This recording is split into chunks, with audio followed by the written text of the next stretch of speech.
All right, let's talk about this eye gauging dial caliper. It can go up to 6 inches in measurement. It is a manual one, which I strongly prefer.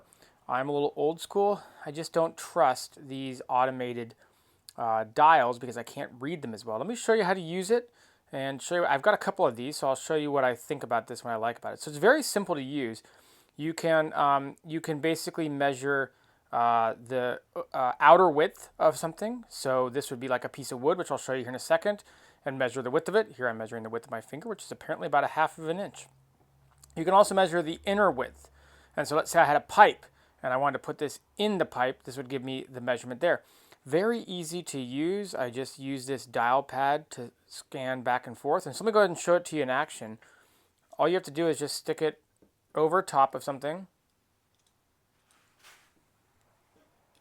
And you can see that I'll get in there and get a nice tight reading.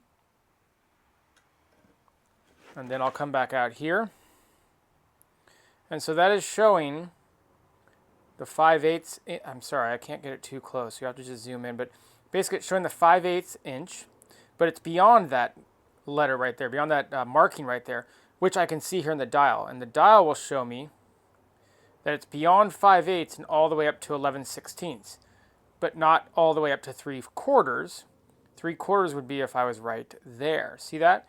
So it basically allows you to get close and then refine it here on the dial. Again, this thing is highly accurate, I have found. I haven't tested it too much because in my initial testing, it proved to be very accurate. It's very easy to use, and so I like it quite a bit.